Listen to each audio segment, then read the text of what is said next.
श्रद्धालु सज्जनवृंद, चलू भगवान के दरबार में एलचिया तो श्रद्धा दिल के साथ अंतर ध्यान से भगवान मालिक के भजन सुनो और पुण्य के भागी बनो बाबूजी। दुनिया में कभी क्यों माँ बहन बाबू भैया के फुर्सत नहीं मिल रहा जब तक पंचभौतिक शरीर में हंसा राम बोलता पुरुष रहता है, दुनिया संसार में कभी फुर्सत नहीं मिल सके।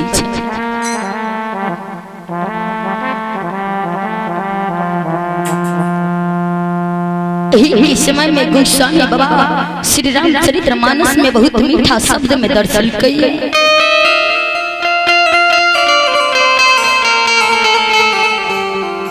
विचार कर सोचबा यहाँ कुमोद पंजियार के दरवाजा पर कल से भी भगवान कतेक महायज्ञ शुरू हो इंद्रपुरी के सब मालिक विधाता ठाकुर जी माता जगत जननी यहाँ विराजमान कइने छे। जय हो। तो सौर समाज मडर मंजन माँ बहन बाबू भैया दादा दादी माइक्रोफोन की आवाज सुने ठाकुर जी के धर्म स्थल आबू और ठाकुर जी के गुण अनुवाद सुनो, पुण्य के भागी बनो। माइक्रोफोन की आवाज जहाँ तक माँ बहन बाबू भैया सौर समाज सुनते हुए कुमोद पंजियार के यहाँ श्री हरि ठाकुर जी के गुण अनुवाद भैर हलैये धर्म के लीला धर्म के स्थल धर्म उत्सव में आबू और श्री रामचरितमानस भगवान के कथा और श्री ठाकुर जी के कथा जगत जननी के कथा श्रवण लगा के सुनो और पुण्य के भागी बनो बाबूजी।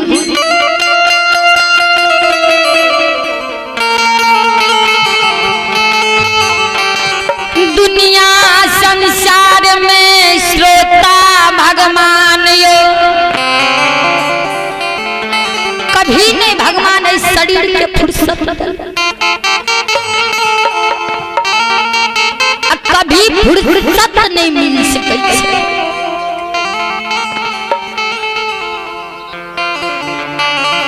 तब गोस्वामी बाबा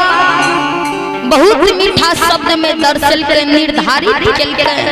हे श्रोता भगवान हे माँ बहन बाबू भैया ध्यान से सुनो।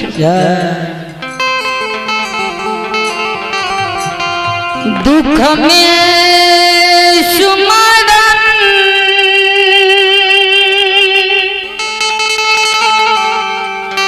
सब कोई करे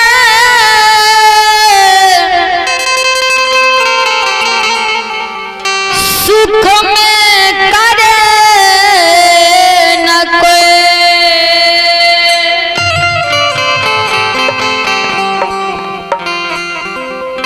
जो सुख में सुमरन करे तो दुख काहे का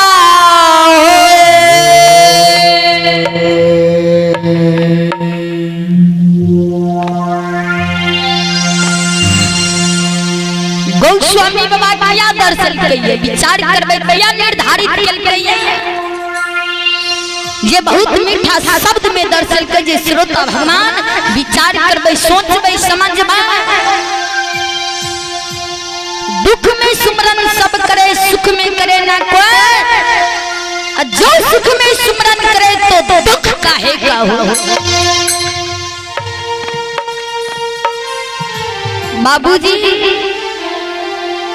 क्यों माँ बहन के दुख विपैत महासंकट आवे छे। डॉक्टर वैद्य से जब थाक जाए छे डॉक्टर वैद्य सब जब अंतिम समय क्या दे छे तो तो डाली साइज लेला गहबर गहबर भगत दुआर के गेल पंजियार दुआर के गेल ओझा गुनी के दुआर गेल मालिक आय हमरा भारी दुख विपद पड़ल तो दुख में मालिक के खोजे लागे छे विधाता के प्रभु परमात्मा के खोजे लागे छे भक्तराज सेवा दुख पड़े छे तब मालिक के खोजे यह सुख के समय में जे मालिक के भजन हरि कीर्तन गुण अनुवाद श्रद्धा दिल के साथ करे सुख के समय में जे कामों करियो भगवान के भजन करियो भगवान के नाम लिया तो किया दुख तो ओइसे भला से भगवान सुख देने से सुख के समय में हर एक कार्य क्या सके भगवान के नाम भी ला सकते जे कभी भी दुख के समय में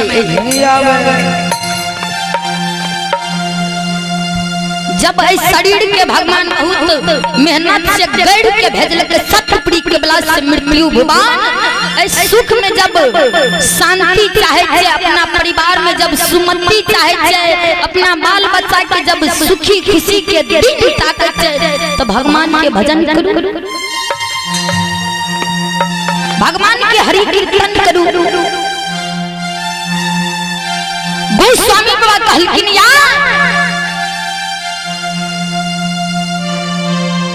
हरि अनंत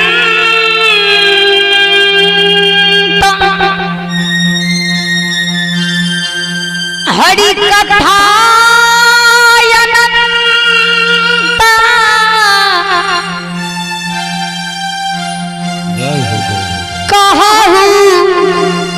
सुनाहु बहु विधि सब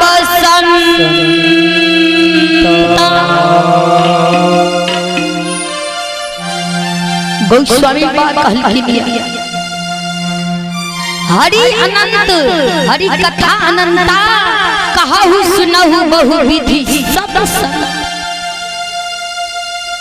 हरि के अर्थ होय छे भगवान हरि के नाम दुनिया में अंत नहीं है भगवान के भजन भगवान के गुण अनुवाद भगवान के नाम भी दुनिया में अंत नहीं है क्यों कलाकार हो भगतिया हो पंजियार हो सत्संगिया हो कीर्तनिया हो भागवत मंडली हो सब अपन अपन गुण अनुवाद अपन विधि क्वालिटी सब चेंज क्या क्या गावे छे दुनिया में कोई कलाकार एक क्वालिटी से नहीं कलाकारी दिखा सकता दुनिया में बाबूजी कला के अंत नहीं है वही ना भगवान के लीला यही दुनिया में अंत नहीं चा भगवान के नाम भी अंत नहीं चा कलाकार के भी अंत नहीं चा कहावत में छे गाय पुत्र और माय पुत्र के भी अंत नहीं छे बाबा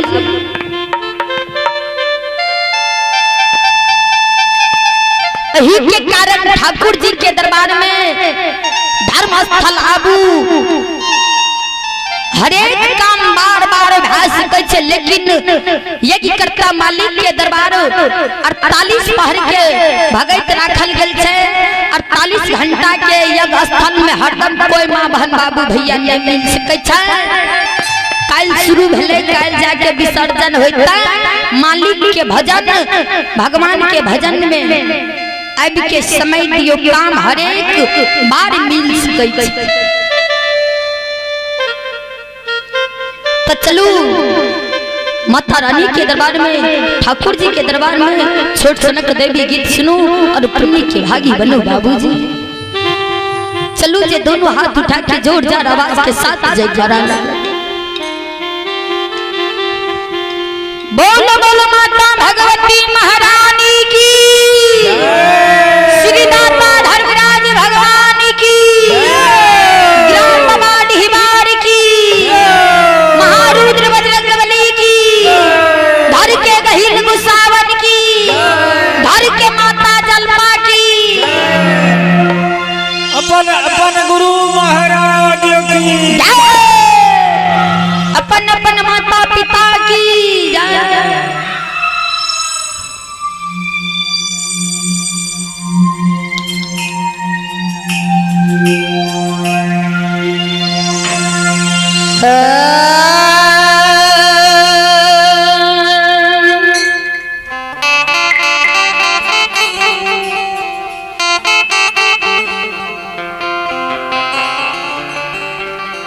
किनका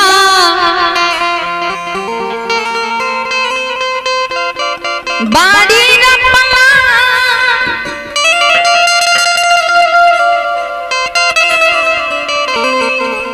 माल नयली फूल चमलिया है माली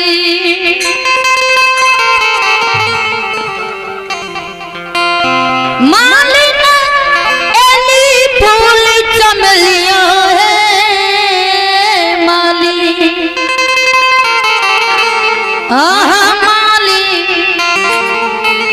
आहा माली किनका बाड़ी रपला अड़हुल फूला है माली न माली किनका बाड़ी रपला अड़हुल फूला है माली किनका बाड़ी रोपला माली नयली फूल चमेली माली माली नयली फूल चमेली माली हे मालिन किनका बाड़ी रोपला अड़हुल फूल ये माली हे मालिन किनका बाड़ी रोपला अड़हुल फूल ये माली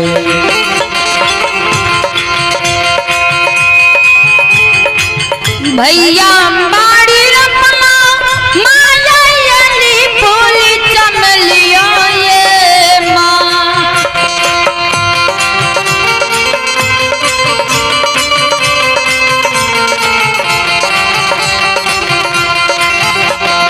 बाबा बाड़ी रपना माया यली फूल चमलिया ये माँ भैया मारी रोपला अड़हुल फूल ये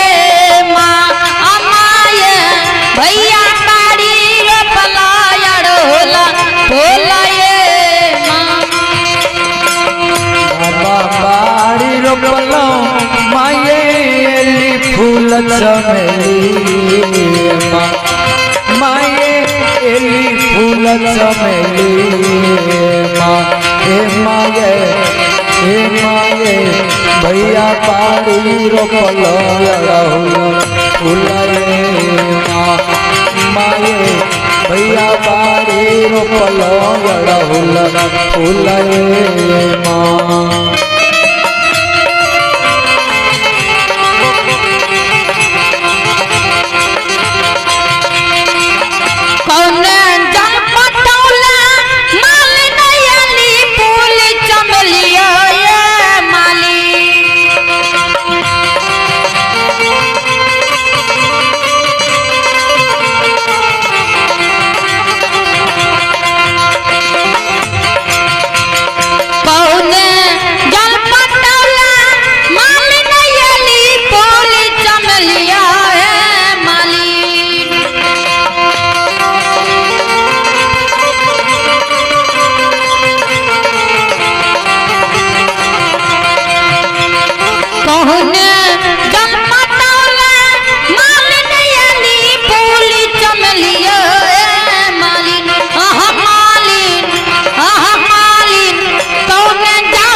पटैला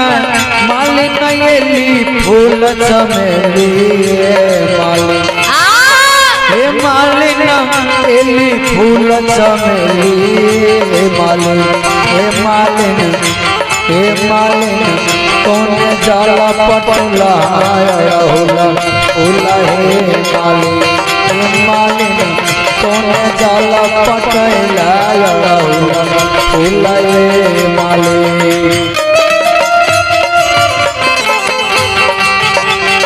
गंगा जल पटौली माया यली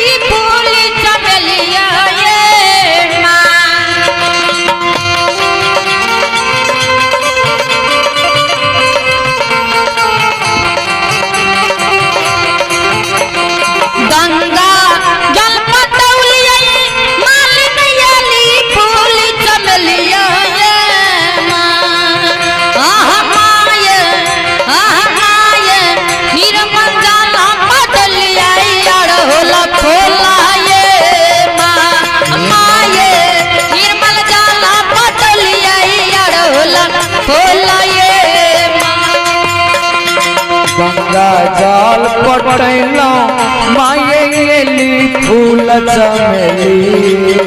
माँ एली फूल चमेली माँ माये हे माये निर्मल जल पटलो अड़हुल फूल माँ माये निर्मल जल पटलो अड़हुल फूल माँ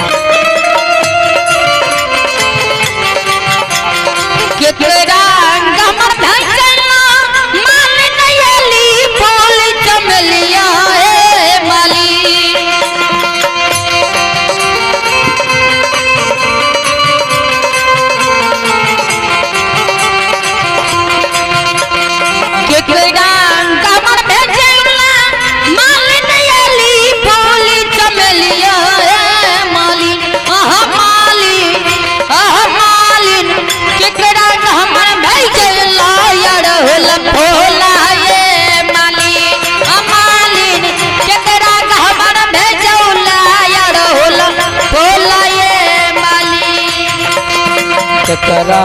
गबर पठोला माल नयली फूल चमेली ये मालिना एली फूल चमेली माली हे मालिना केकरा गबर पठोला अड़हुला फूल ये माली हे मालिना केकरा गबर पठोला अड़हुला फूल ये माली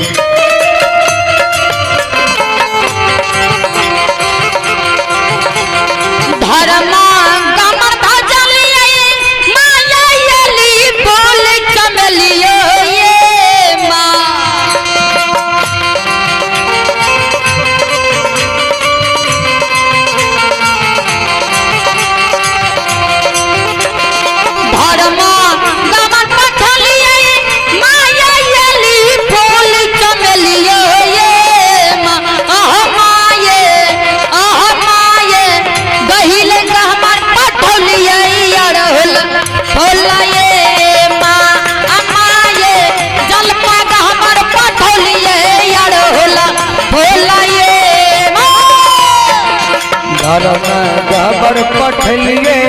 माये एली फूल चमेली माये एली फूल चमेली माये गईल गबर पठलो अड़हुला फूल माये गईल गबर पठलो अड़हुला फूल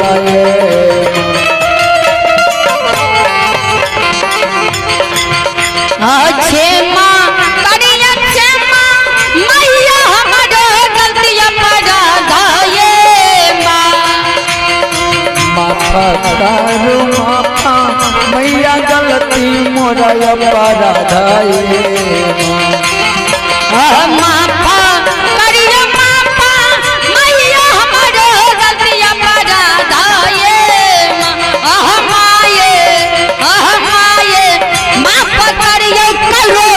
गलती अपराध आए माँ अमाये माफ करियो करो तन गलती अपराध आए माफ करू मापा मैया गलती मोरा अपराध हे मैया गलती मोरा अपराध माये माफ करियो सेवा का गलती अपराध अमाये माफ करियो करो तन गलती अपराध आए माँ अमाये क्षमा करियो करो तन गलती अपराध आए माँ अमाये माफ करियो करो तन गलती अपराध आए माँ अमाये क्षमा करियो करो तन गलती अपराध आए माँ अमाये माफ करियो करो तन गलती अपराध आए माँ।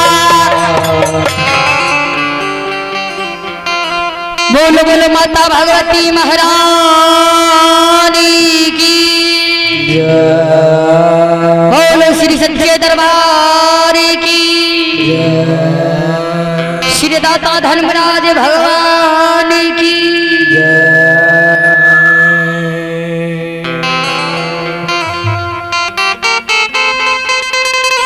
श्रद्धालु सज्जन वृंद,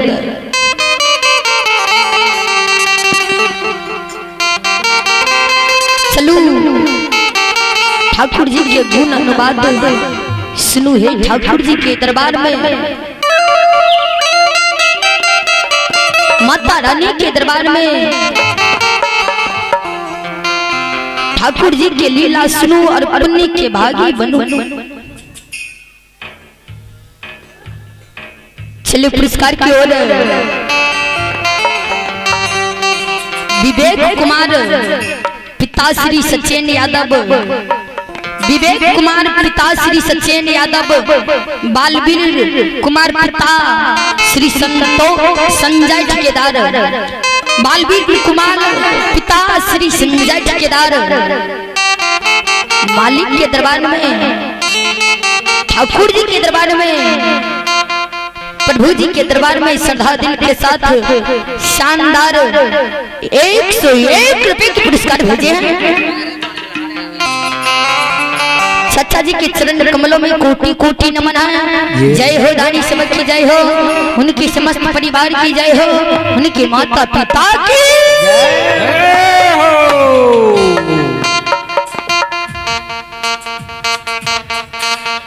चलू जे आप अपने सबके बीच संतो व कारू खिरहरी के भगत लोक गाथा सुनावे ले जा रहे हैं। जहां तक ध्वनि यंत्र के माध्यम से गायिका आरती कुमारी भारती के स्वर में लोक गाथा सुनते हुए श्री हरि ठाकुर जी के दरबार में, यज्ञकर्ता मालिक कुमोद पंजार के दरबार में, धर्म स्थल में अब की कृपा कर श्रद्धालु सज्जन वृंद,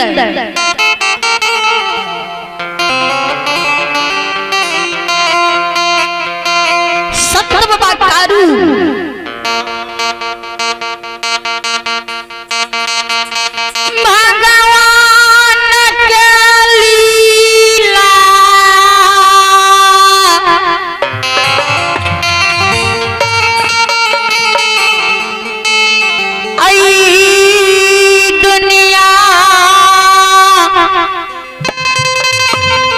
संसार में अपार ला गई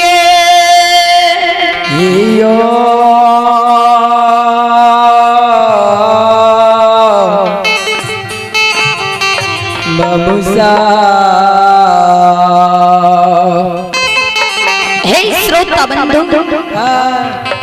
सज्जनों,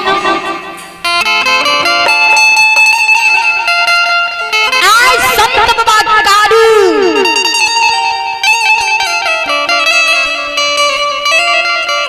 मृत्यु के साया पर सुतल,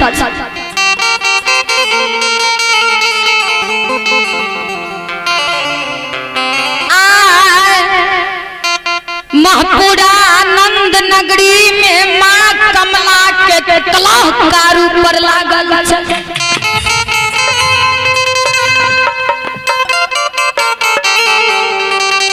माँ कमला के कला संत बाबा कारू खिरहरी पर लागल है।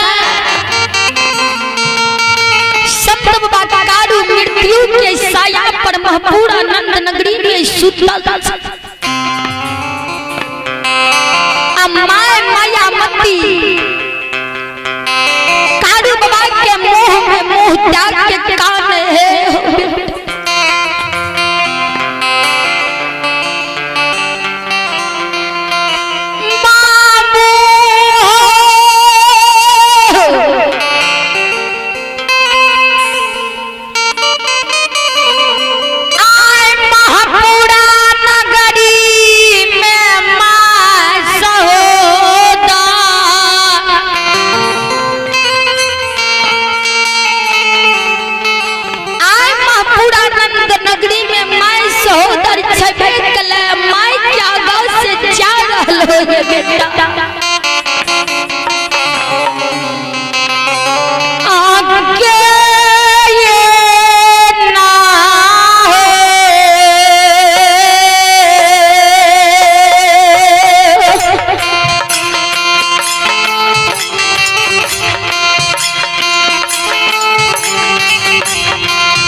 घुटिया के रगड़ रगड़ के कान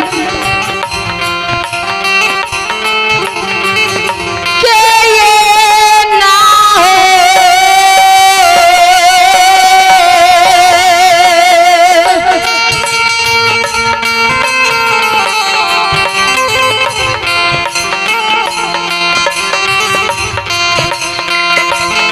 ये हो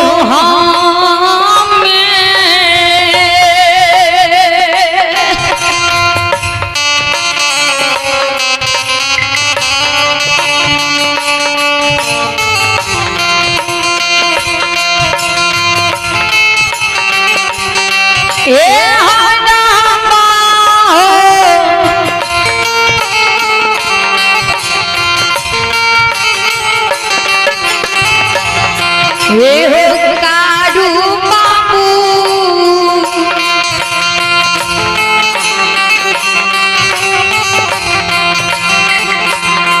ये हो के मन पतीला में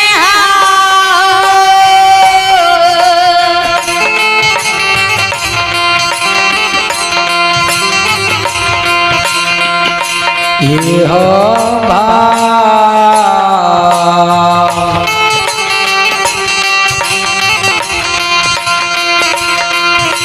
भरो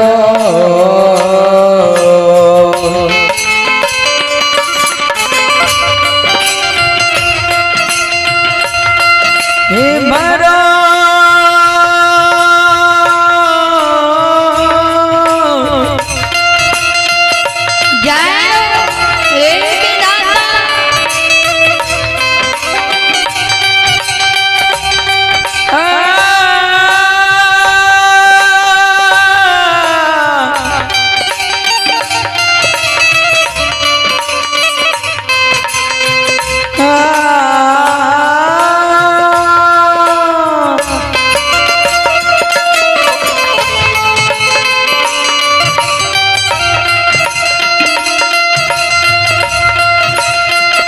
ये रे सुगन मार के ये ना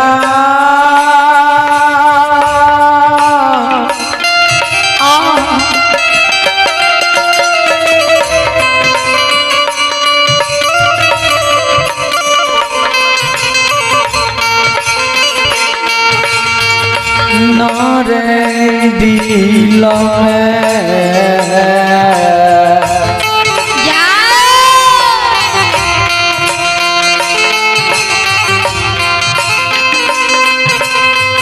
तेरे दुलरुआ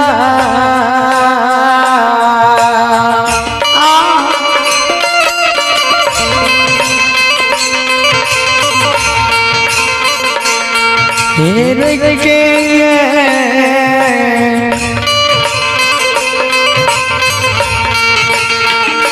नारे दिला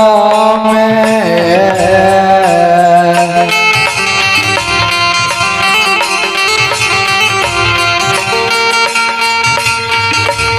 ये भरोसा होता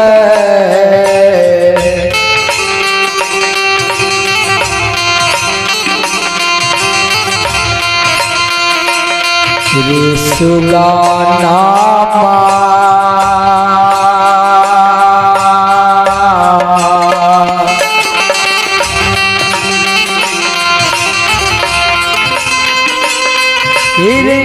मैया के माँ पूरा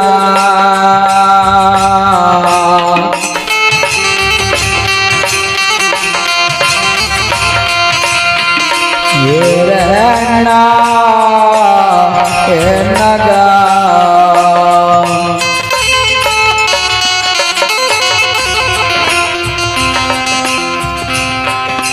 सज्जन वृंद काडू बाबा के माँ मायामती काडू बाबा के गोदी में लिया काडू बाबा के सूरत निहार निहार के कारण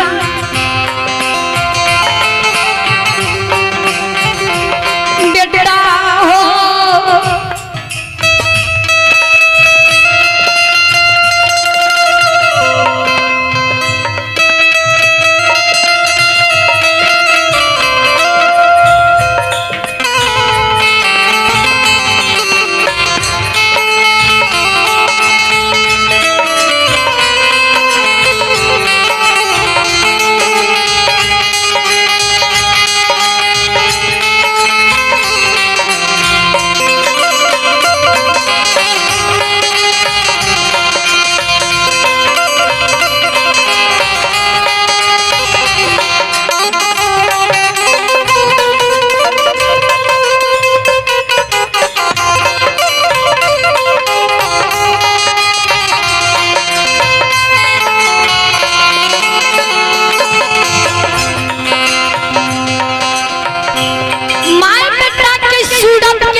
बिना सुन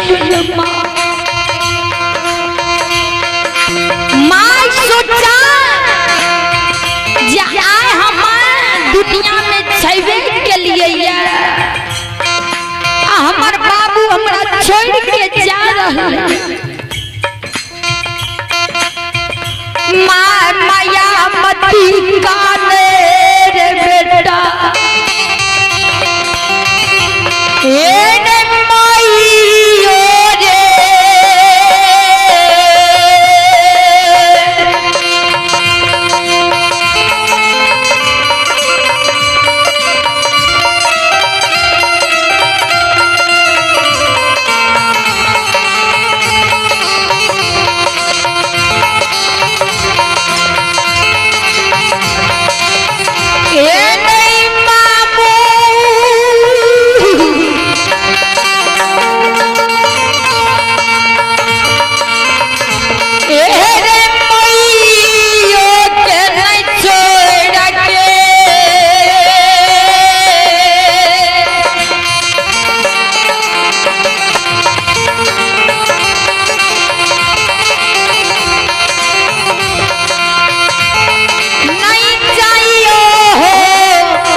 हमारा छोड़ा के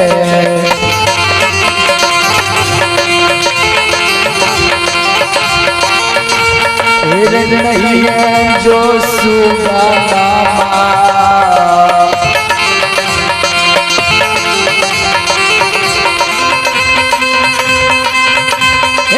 नहीं जो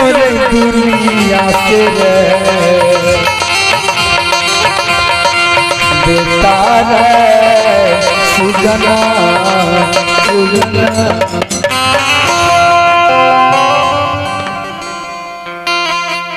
माय माया मती आँख उठा के बहुत मीठा शब्द में कहा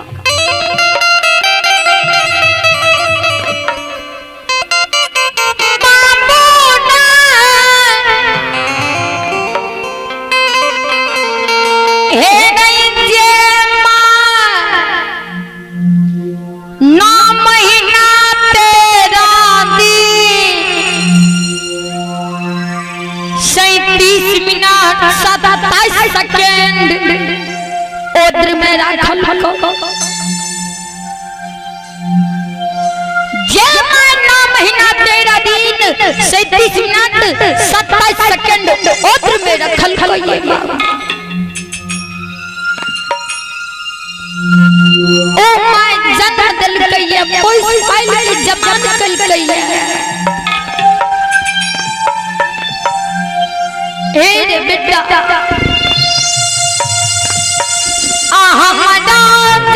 सुख के समा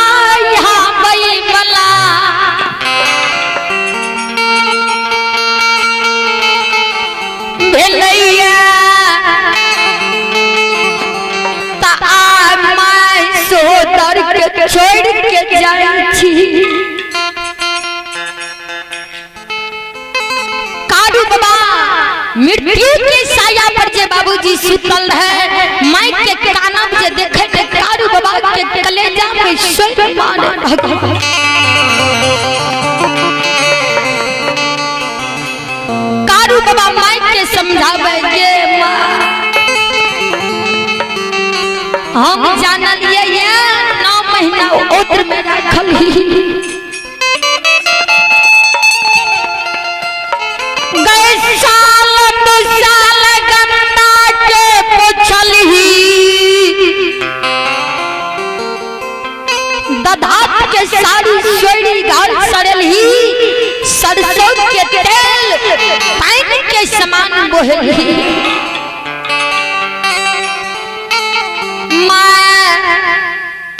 हम जाने जो माई के कौन गंजा माई के कलेजा में सोई मारे माँ हम अधूरी जंगल पलवा और जे जाए रही है ना तो मन में सोचिए हो भगवान हे विधाता हे घर के गही गुस्सा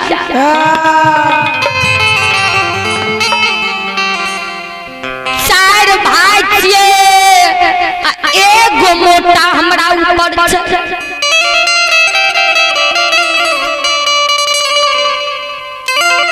पिताजी के मृत्यु भुवन से चल गेले भगवान। 4 भैयारी एगो माई के मोटा कौनी भगवान हमरा माई के मेरा पार क्या दी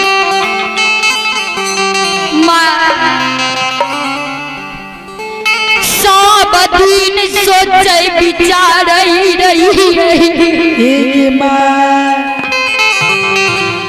आज तोहर कर्जा दैयो ने कलियो दुनिया से जा रही माँ हे गे माँ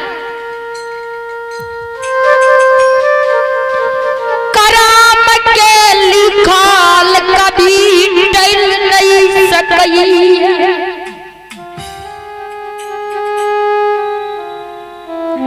हे गे माँ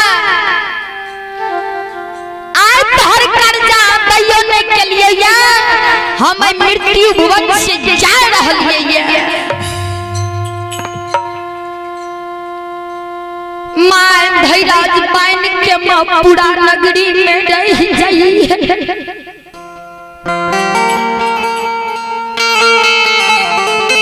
मैया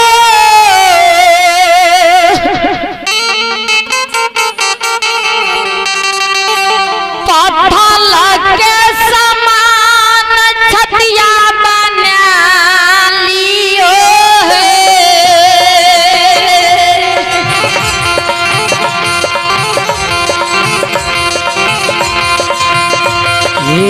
मैयो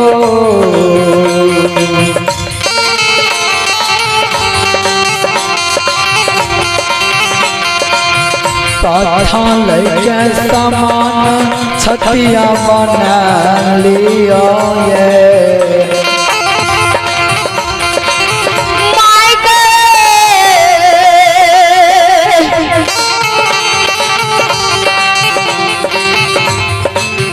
वे गए हमारो के गैया आज भूला जाई हो गए मैया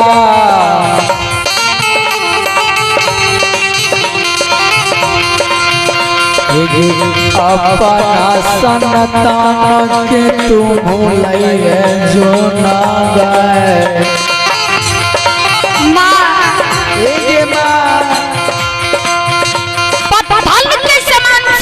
के बना ले पाएंगे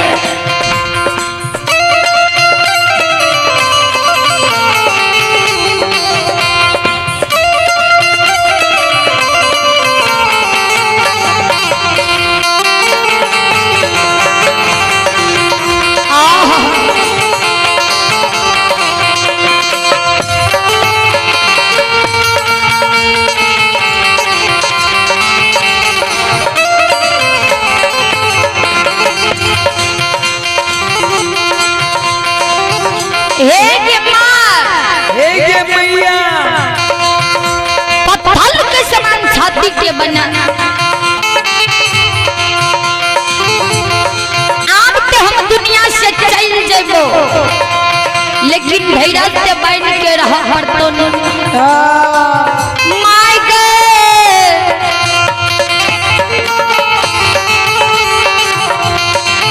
हे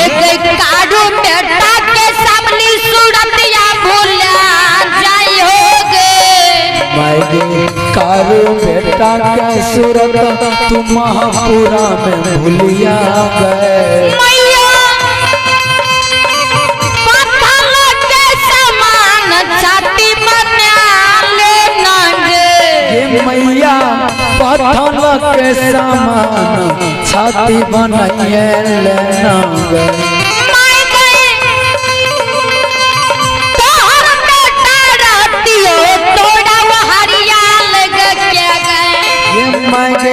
तोहर बेटा हमारा है दियो तोर हरियाण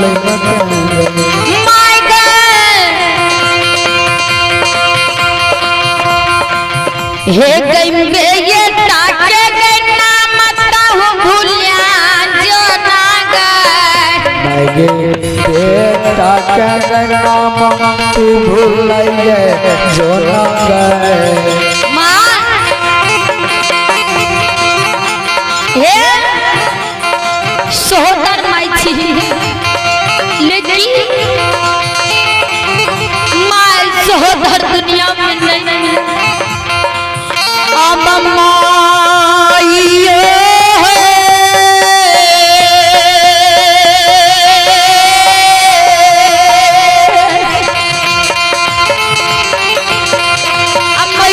है दुलारिया दुलारिया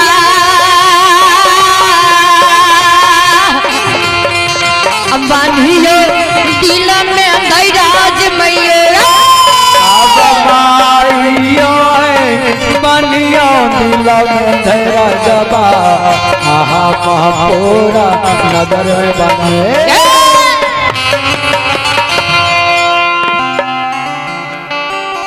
कारू बाबा कान माई के समझावे माई नहीं का। माँ तोहर बेटा रहतियो ने तोरे वो हरिया लाग के रहतियो। माय गे तोहर बेटा नहीं जियो। तोहर बेटा जे रहतियो तोरा वो हरिया लाग के रहतियो, तोहर बेटा नहीं जियो। तोहर बेटा जो जियो ते आइए 6 मिनट के ले, लेकिन यहाँ से हम विदा भाग के चल।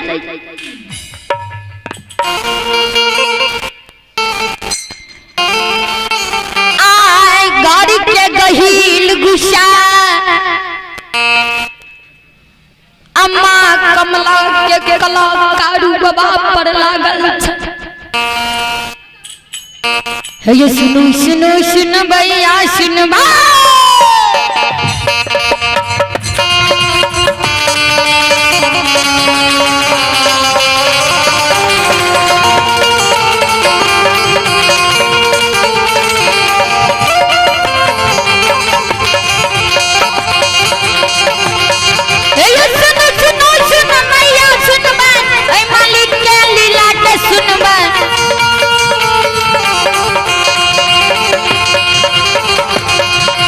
कारू बाबा के महिमा अगम पार छै।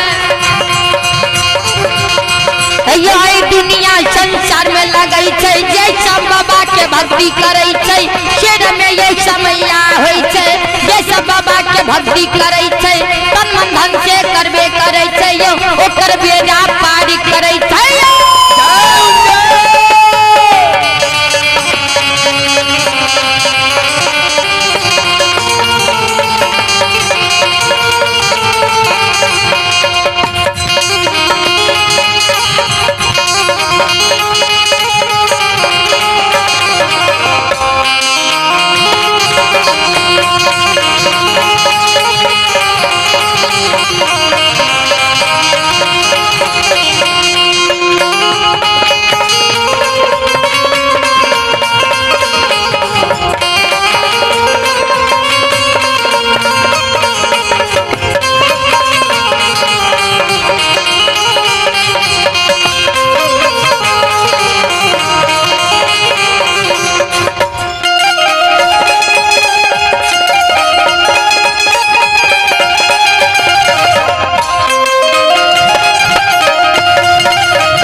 बाबूजी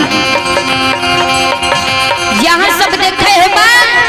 कारू बाबा के नाम पूरा विश्व में फैलाल है। महपुरा नगरी में कारू बाबा के स्थान है। सब भक्तराज अरदास लगा के जाए छे महपुरा धाम। कारू बाबा मृत्यु के साया पर सुतल था। सहोदर माय हाथ उठा के काने बेटा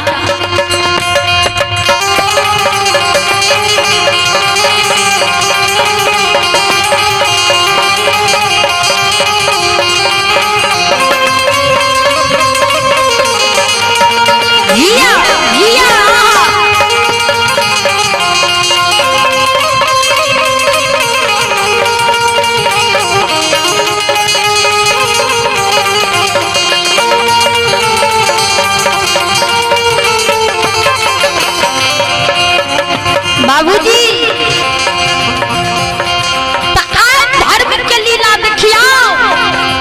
धर्म के धर्म के उत्सव महपुरा नंद नगरी में लागल। जे कारू बाबा मृत्यु के साया पर सुतल था। मां मायामती हाथ उठा के काने रे बाबू के मां भगवती सप्तारी ने पाल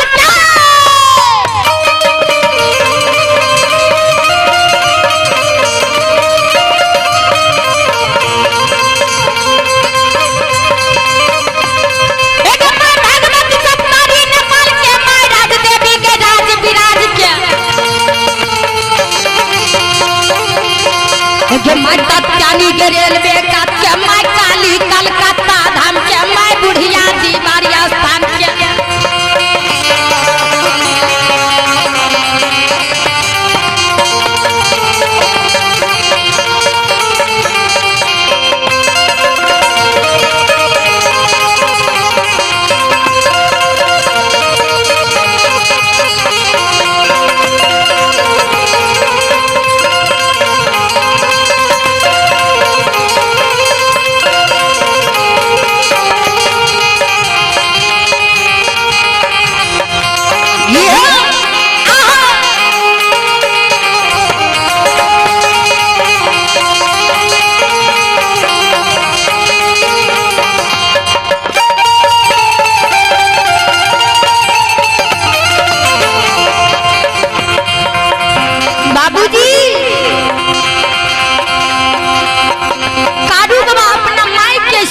के समझावे मैं नहीं कानू हे गई के प्यारो ना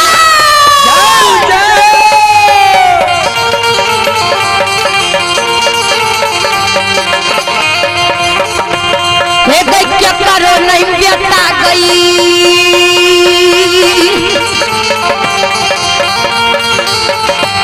हे दुनिया में रहल जगदम्बा माय मायामती गई मां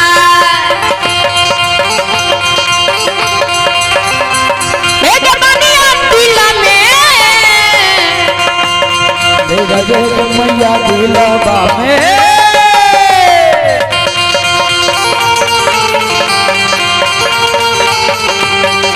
मेरा जबा एक मैया मैया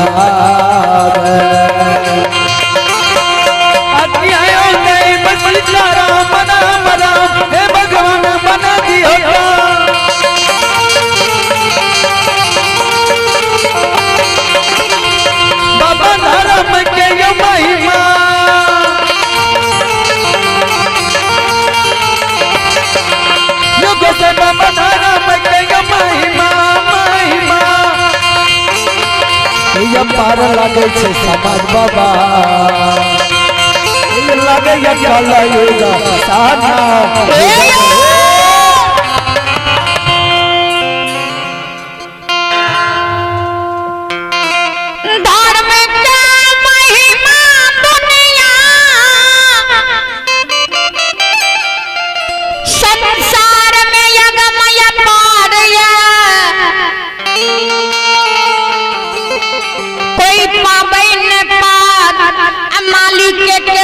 गावई 6,000 हजार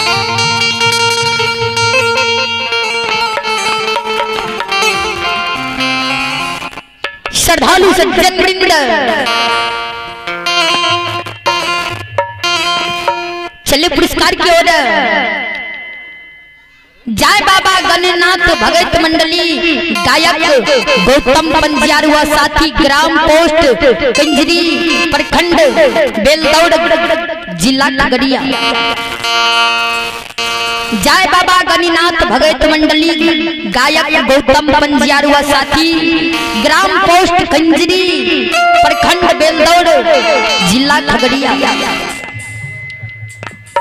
ठाकुर जी के दरबार में, माता रानी के दरबार में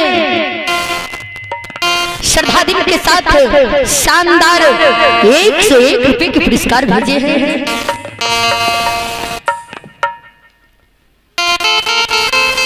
जय हो दानी सबक की जय हो,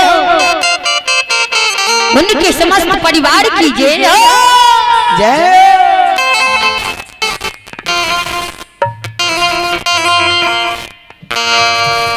श्रद्धालु सज्जन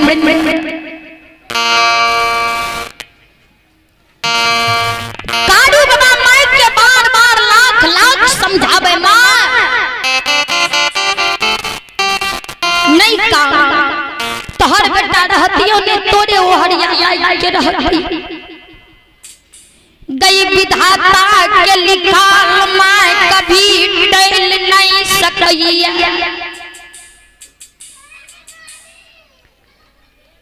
काडू बाबा के माँ काडू बाबा के गोद में लेने या हाथ उठा के काने गया कहीं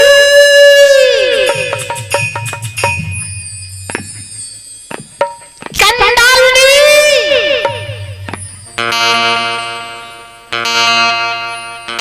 चंडाली हमारा बेटा क्या दुख विपत्ति धई में पड़ल है। तोहर भक्तराज सेवक रहू त हमरा बाबू कौन क्या ने सहारा भेलिए। चंडालनी के दुनिया में तोहर जतेक भक्त बनलो ये दय निर्दयी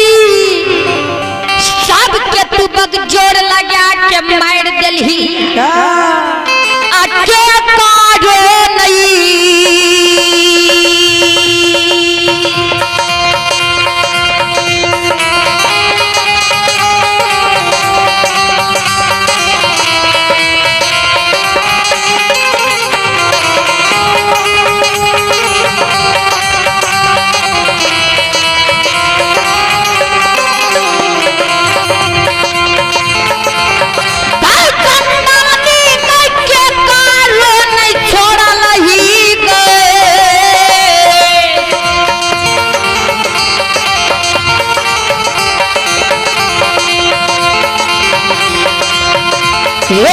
दुनिया में गंदी दैया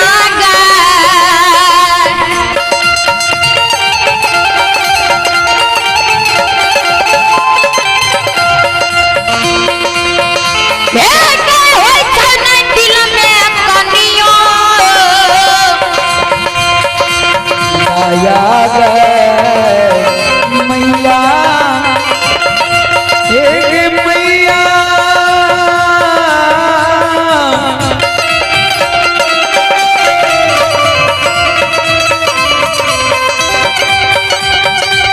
मैया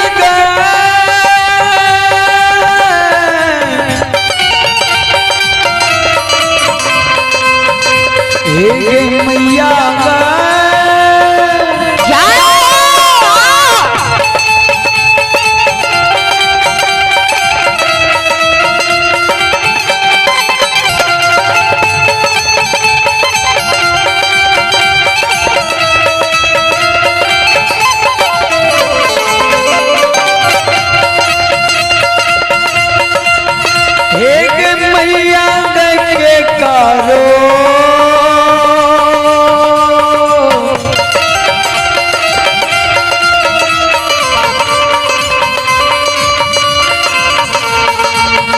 बग जाता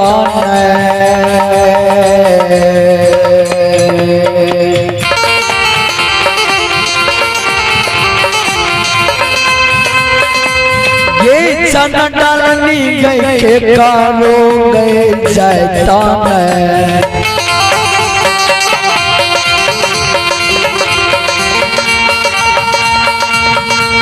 एक बचैद लही बेमानिया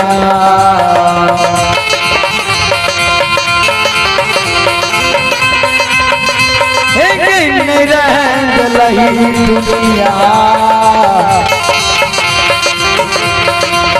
सारा संसार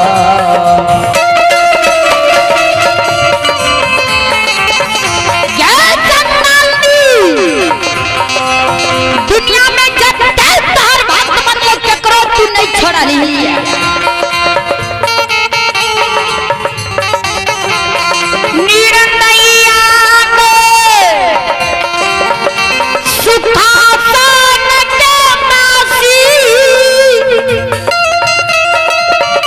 खेदान तोहर भक्त बनले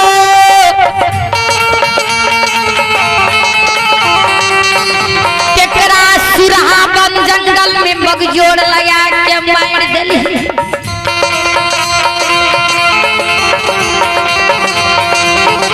बलहमपुरा के बासी रोगनी बाबा तोहर भक्त बनला केकरा कर जाए जान में बगजोड़ लगा के मार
मैया के गाना में देखा के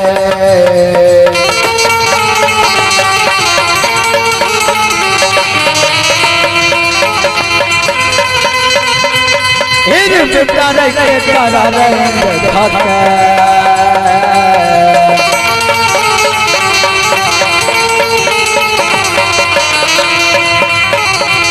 मेरे राम रे दुलरुआ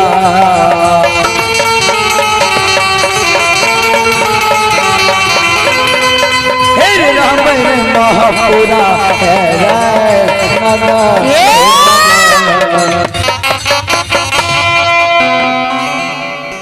दहिल के गहवर में आग के हाथ उठा के काने गा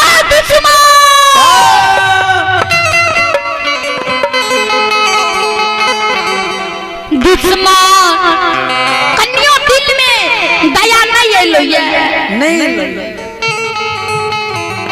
जे संतकारू जहिया से जान लेल को ये तोहर भक्ति भजन कल का तोड़ा एक मुड़ी फूल एक लोटा जाल नित दिन लेल को ये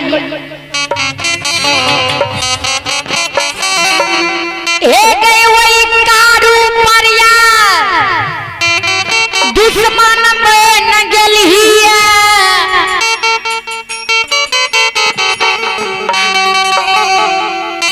माय खैन दहिल के घबर जा कारू बाबा जे मृत्यु के साया पर सुतल है कारू बाबा के नजदीक जाके धरती मुड़ मुड़ छाप के गिर जाए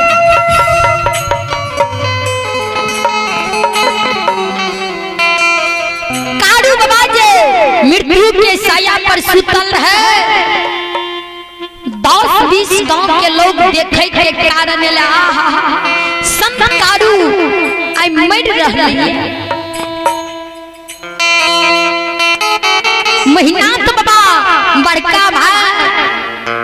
जे पढ़ लिख के विद्वान पंडित आचार्य ज्योतिष बनल है महिनाथ बाबा ओइ सभा में छै छोटका भाई लक्षण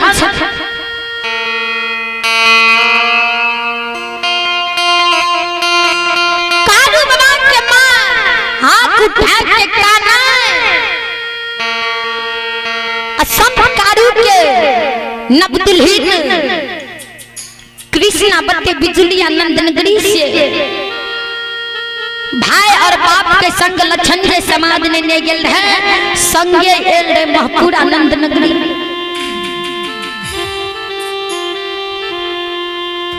आय कारू बाबा के मां कानई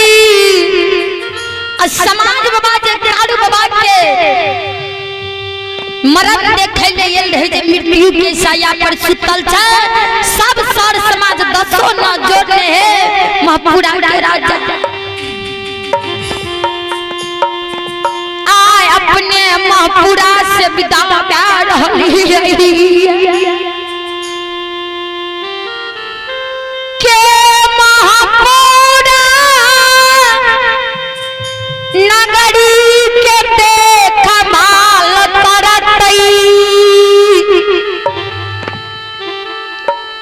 के पूरा सर समाज के मिला जुला के रहता ए हो महपुरा के राजा के सर समाज के नीक बोली वचन कहि के राखत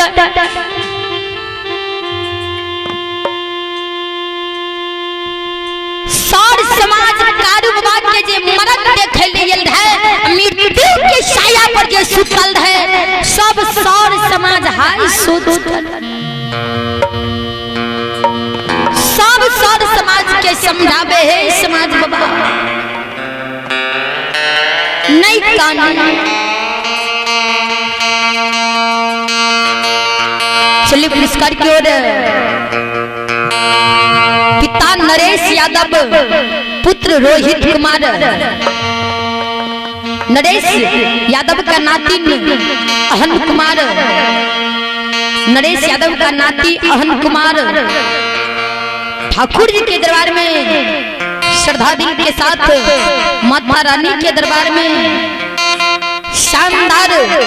55 पैसे पुरस्कार हुए हैं। जय हो रानी सभा की जय हो, उनकी समस्त परिवार की जय।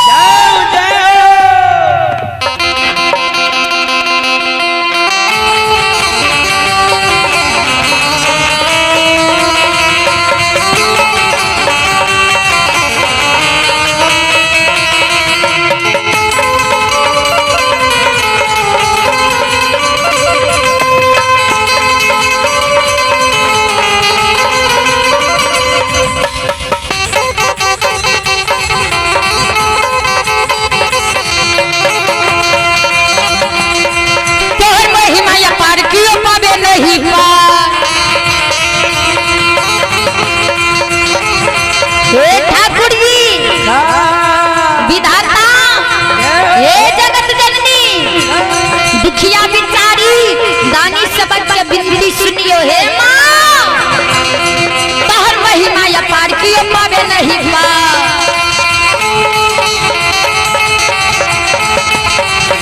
तोहर महिमा या पार कियो पावे नहीं पार कियो पावे नहीं पार भक्ति के शक्ति देखा बना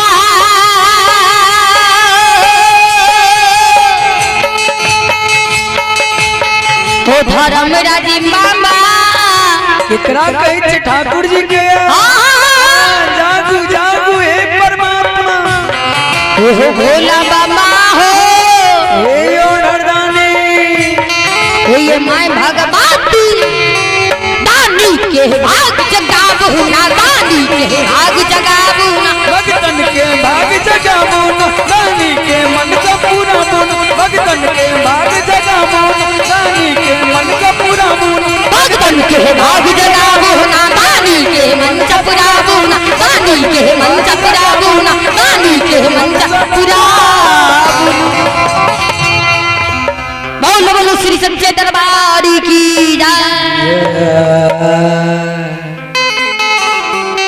श्रद्धालु जनवृंद देखल जब प्रभु जी के लीला अंतर्यामी मालिक के लीला पूरा सार समाज के भारी अफसोस में पड़ल छे जे महपुरा के राजा आय मृत्यु भुवन से विदा भा रहलै सार समाज के क्यारू बाबा अंतिम समय में समझावे दसों न जोड़ी समाज बाबा आय हमार तोला या बगला हो आप हमें मृत्यु भुवन में नहीं रहबा समाज बाबा समाज बाबा सब सार समाज मरर मंजन माय बहन एक जीत एक कथा एक मत में रही हो तो पूरा समाज में मिलजुल के रहबो किछ के नहीं कमी रह महिनाथ बाबा के कारू बाबा बुला लल भैया ओ भैया भैया हो आय हमारा अंतिम समय थी आय हम दुनिया से जा रहलिया बार बार चाह महाविश्वविद्यालय में पढ़ के ज्योतिष पंडित आचार्य बनल छहो समझै बुझै वाला छहो ने भैया हम दुनिया से जाय छिया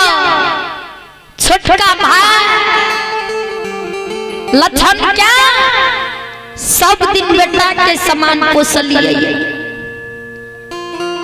लक्षण से गलतियों क्या देता न भैया माफ कर ए हो भैया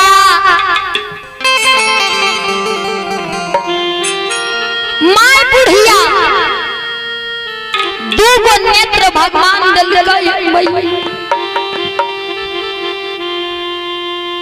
दुनिया में दूगो नेत्र देना था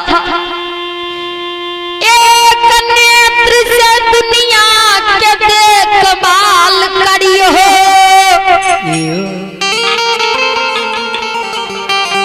एक नेत्र से माय सहोदर के देखभाल भैया सब दिन सोचे विचारे रहिए भगवान चार भैयारी एगो मोटा कहीं हमरा माई के बेड़ा पार कर दी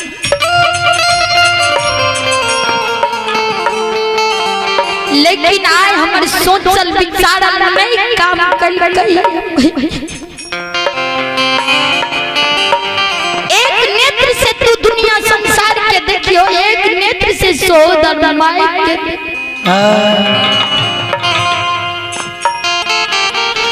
मैयो के कर्जा नहीं करिए हमें आज दुनिया से जा रही ये हमारा सन क्या मांगा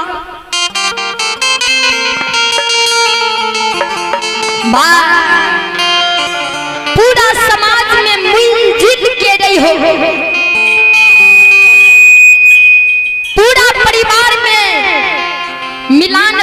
के रही हो किच के ने कमी रहा भैया गोस्वामी बाबा लिखल कैया बहुत मीठा शब्द में दर्शन कैया जहां सुमति वहां संपत्ति नाना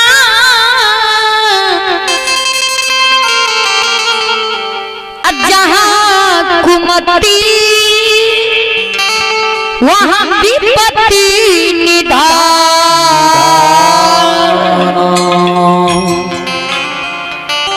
गोस्वामी बाबा दर्शन का जहां सुमति वहां संपत्ति नाना और जहां कुमति वहां विपत्ति निधान।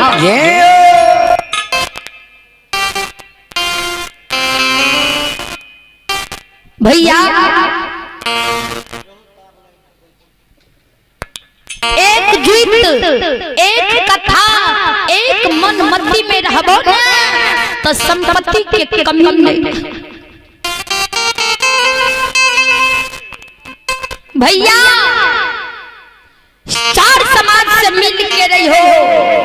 केकरो से नहीं हमरा नाता तोड़े के छे सबसे नाता जोड़े के छे। जखन भाई भाई में दुश्मनी करब हो जखन माय माय में दुश्मनी करब हो जखन कह देबो ये हमर माय थोड़ी छिया ये हमर भाई थोड़ी छिया तो जय घर में कुमति भेला ओई घर में विपत्ति के कमी ठाकुर जी लाई रहे ले छे।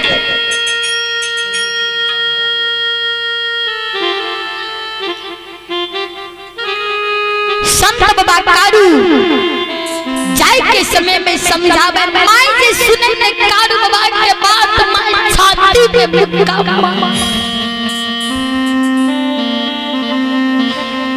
ओ भगवान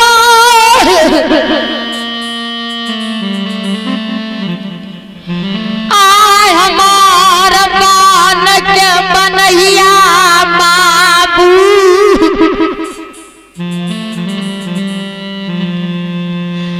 जाय के समय में सबके समझा बुझा रही है। सार समाज माय बहन जे समाज के समझावे है कारू के माय माया मती नहीं कानून ने किया कानून से दुनिया के रीति है ये कारू के माय बांधू दिली कारू बाबा के मां सभा बीच में काम हे मां आपको